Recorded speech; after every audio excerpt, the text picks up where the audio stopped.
오늘 우리에게 주신 하나님의 말씀 보도록 하겠습니다. 신명기 33장 1절로 17절 말씀입니다. 생명의 샘가 12월 21일 목요일 말씀 모세의 축복 함께 읽겠습니다. 하나님의 사람 모세가 죽기 전에 이스라엘 자손을 위하여 축복함이 이러하니라. 그가 일렀으되 여호와께서 시내산에서 오시고 세일산에서 일어나시고 바란산에서 비추시고 1만 성도 가운데 강림하셨고 그의 오른손에는 그들을 위해 번쩍이는 불이 있도다. 여호와께서 백성을 사랑하시나니 모든 성도가 그의 수중에 있으며 주의 발 아래에 앉아서 주의 말씀을 받는도다. 모세가 우리에게 율법을 명령하였으니 곧 야곱의 총회의 기업이로다. 여수론에 왕이 있었으니 곧 백성의 수령이 모이고 이스라엘 모든 지파가 함께한 때로다. 르우벤은 죽지 아니하고 살기를 원하며 그 사람 수가 적지 아니하기를 원하나이다. 유다에 대한 축복은 이러하니라. 일러스되 여호와여 유다의 음성을 들으시고 그의 백성에게로 인도하시오며 그의 손으로 자기를 위하여 싸우게 하시고 주께서 도우사 그가 그 대적을 치게 하시기를 원하나이다. 레위에 대하여는 일렀으되 주의 둠밈과 우림이 주의 경건한 자에게 있도다. 주께서 그를 마사에서 시험하시고 무리와 물가에서 그와 다투셨도다. 그는 그의 부모에게 대하여 이르기를 내가 그들을 보지 못하였다 하며 그의 형제들을 인정하지 아니하며 그의 자녀를 알지 아니한 것은 주의 말씀을 준행하고 주의 언약을 지킴으로 말미암음이로다. 주의 법도를 야곱에게 주의 율법을 이스라엘에게 가르치며 주 앞에 분향하고 온전한 번제를 주의 제단 위에 드리리로다. 여호와여 그의 재산을 풍족하게 하시고 그의 손에 일을 받으소서. 그를 대적하여 일어나는 자와 미워하는 자의 허리를 꺾으사 다시 일어나지 못하게 하옵소서. 베냐민에 대하여는 일렀으되 여호와의 사랑을 입은 자는 그 곁에 안전히 살리로다. 여호와께서 그를 날이 미치도록 보호하시고 그를 자기 어깨 사이에 있게 하시리로다.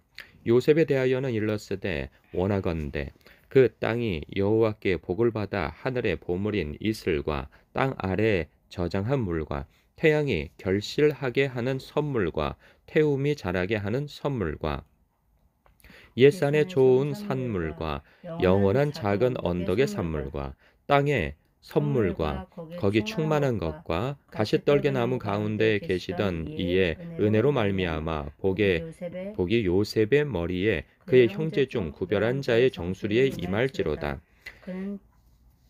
그는 첫 숫송아지 같이 위엄이 있으니 그 뿔이 들소의 뿔 같도다. 이것으로 민족들을 받아 땅끝까지 이르리니 곧 에브라임의 자손은 만만이요 므낫세의 자손은 천천히로다. 아멘.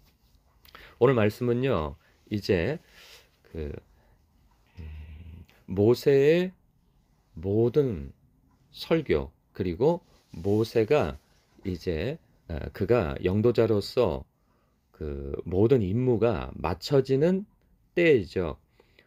율법을 다 그 기록하였고 그것을 노래로까지 백성들에게 지어 부르게 한 것까지 다 마쳤어요. 그것은 하나님의 명령이죠. 그리고 난 이후에 1절에 보니까 하나님의 사람 모세가 죽기 전에 이제 죽음이 임박해 있어요. 그래서 이스라엘 자손을 위하여 축복함이 이러하니라 하면서 12지파 한 지파 한 지파를 놓고 이제 축복의 말씀을 전해주고 있는 장면입니다. 이 말씀을 보면 참 묵상되어지는 부분이 있는데 31장 부분의 끝 지점에 보면 모세가 그런 말을 해요. 내가 너희의 반역함과 목이 곧은 것을 아나니 오늘 내가 살아서 너희와 함께 있어도 너희가 여호와를 거역하였거든 하물며 내가 죽은 후의 일이라 하면서 이스라엘 백성들의 그 거역함에 대해서 고발하는 장면이 나옵니다. 그러니까 출애굽 이후 광야 여정 40년 동안에 이스라엘 백성은 여호와 하나님을 대적하고 불순종한 삶을 살아왔어요. 그러면 여호와 하나님을 대적하고 불순종했다면 누구에게 그것을 표현했겠어요? 누굴 대적했겠어요? 바로 모세입니다. 그러니까 모세를 엄청 40년 동안 힘들게 한 장본인들이 누구냐면 바로 이스라엘 백성들이에요. 사실 이스라엘 백성들 때문에 빨리 들어갈 수 있는 가나안 땅도 들어가지 못했고, 뿐만 아니라 2세대들이 가나안 땅을 들어갈 수 있지만 반대로 40년 동안 헌신하였던 모세가 가나안 땅에 들어가지 못하게 된 까닭도 바로 이스라엘 백성들의 그 불순종과 원망 때문에 이렇게 혈기를 한번 부린 것으로 인하여서 가나안 땅에 들어가지 못하게 되어진 경우를 맞이한 거죠. 그러고 보면 사실 이스라엘 백성들은 모세에게 있어서 참 그 애증 관계에 있는 존재들이죠. 어? 그, 참 답답하고 참 몹쓸 존재들이고 참 그 자신을 힘들게 하였던 존재들이에요. 그리고 너무나도 자신을 괴롭혔던 존재들이란 말이죠. 그러니까 심지어는 얼마나 힘들었는지 하나님께 이렇게 호소하죠. 하나님이요, 제가 이 민족들 낳았습니까? 내가 이들의 아버지입니까? 왜 이토록 나를 힘겹게 만드는 이들을 내가 이끌어야 합니까? 할 정도로 하나님 앞에 그렇게 괴로움과 힘듦을 호소하게 했던 존재들이 바로 이 이스라엘 백성들이에요. 그런데 그가 죽음을 맞이하게 되어질 때 이 유종의 미를 어떻게 거두냐? 바로 이스라엘 백성들 한 족속 한 족속을 다 언급해 가면서 그들을 축복해 주는 것을 봐요. 사실 아까 제가 읽어드렸던 그 본문에서도 내가 이렇게 살아있을 동안에도 너희들이 이렇게 불순종하였거늘 내가 죽은 후에 너희들이 얼마나 불순종하겠느냐. 사실 하나님께서도 이미 언급한 바이고 그 이스라엘 백성들과 함께 지내는 모세는 그냥 체감한 바이죠. 그래서 그들의 끝지점도 알고 있어요.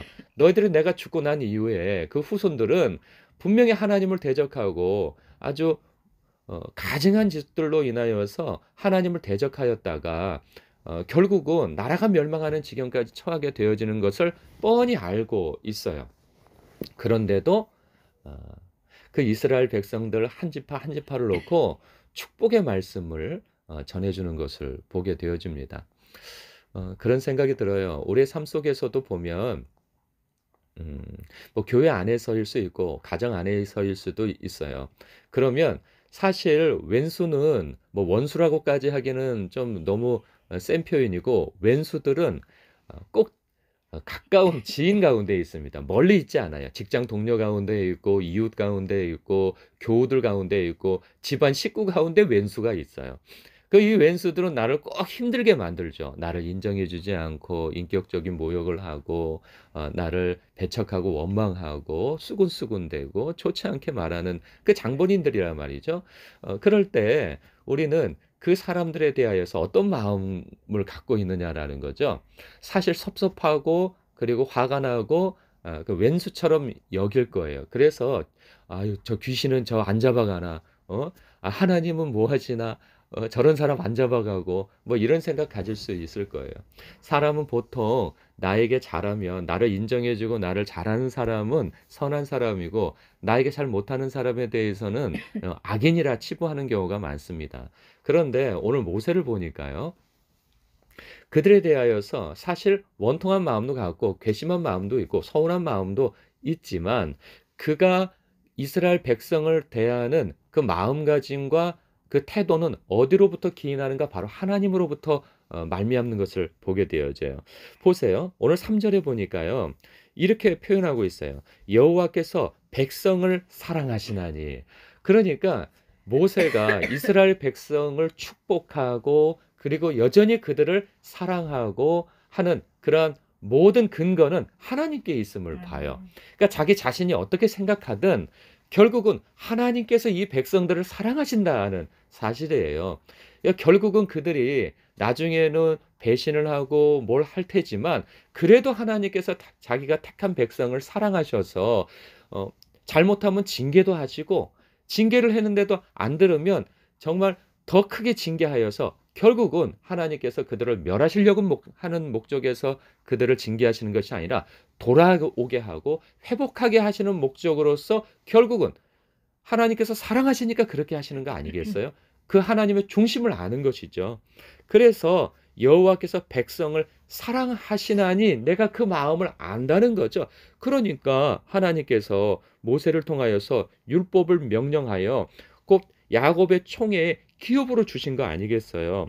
그리고 여수로는 의로운 자라는 뜻이에요. 이스라엘 백성을 그렇게 부르는데 아니 이스라엘 백성은 의로울 게 뭐가 있어요. 하나님께서 택하시고 함께 하시니 의로운 자인 거죠. 그리고 그 이스라엘 백성의 왕이 되신 분이 바로 하나님이시지 않겠어요? 그래서 이 광야 땅을 다 지나서 지금 모압 평지에 가나안 땅을 진입해 들어가기에 앞서서 모든 백성들을 그렇게 불러 모아 그렇게 하나님의 나라를 세우려고 하신 이가 만왕의 왕이신 하나님이시지 않는가 이런 그 증언을 하고 있는 거예요. 그러니 결국은 하나님께서 너희를 사랑하신다. 나도 그 하나님을 사랑하고 그리고 그 하나님이 사랑하시는 자들을 나도 사랑한다라고 하는 그 마음 표현을 하고 있는 거죠. 그러면서 이스라엘 백성들을 한 지파 한 지파 마음을 다해서 축복을 하는 것을 보게 되어집니다. 여러분 우리의 삶 속에서도 우리의 삶 속에 왼수들이 있을 수 있어요. 그러나 나에게 왼수이지 하나님께까지 왼수는 아니라는 거죠. 그래서 그리고 또 하나님께서는 우리 예수님께서는 성경을 통해서 말씀해 주신 바가 있어요. 이 구약 성경을 통하여서도 하나님께서 택한 백성을 어떻게 사랑하시는가를 구약 성경 내내 보여주시고 신약 성경 속에서 예수님께서도 자기 택한 백성들을 사랑하시되 끝까지 사랑하시는 것을 보여주셨고 그리고 너희를 박해하는 자들을 위해서 기도하고 그리고 너희의 원수까지도 사랑하라 하신 말씀을 우리에게 말씀해 주시지 않았겠습니까? 우리는 오늘 하루를 이 말씀을 묵상하면서 이런 실천을 해보았으면 합니다. 이렇게 모세가 정말 자신을 죽기까지 힘들게 했던 이스라엘 백성을 놓고 축복하였던 것처럼 주님의 마음을 가지고 오늘 평소에 왼수라고 생각했던 그러한 사람들에게까지도 하나님의 축복을 담아서 중보해주고 기도해주고 축복해 줄 수 있는 하루가 되시기를 주님의 이름으로 축복합니다. 예수님께서 제자들에게 그 전도 여행을 떠나보내시면서 이런 당부를 하셨죠. 어느 집에 들어가거든 평안을 빌어주거라. 너희들이 빌어준 그 평화가 받을 만한 그릇이 그 집안이 되면 받을 것이나 받지 않으면 너희들에게 다시 되돌아오게 될 것이다. 그리 말씀해 주셨단 말이죠. 복의 원리는 그렇습니다.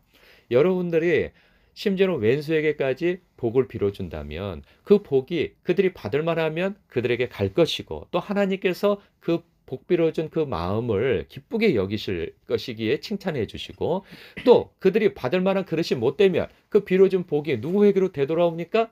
바로 저와 여러분에게 돌아온다는 사실이에요. 그러니까 내게 되돌아오지 않아도 복이고 그리고 내게 되돌아와도 복이니 여러분 오늘 하루 여러분 마음속에 담겨져 있는 분들을 위하여서 중보할 뿐만 아니라 심지어는 왼수에게까지도 복을 빌어주어 여러분 복 받는 하루 되시길 주님의 이름으로 축복합니다. 아멘. 기도하겠습니다.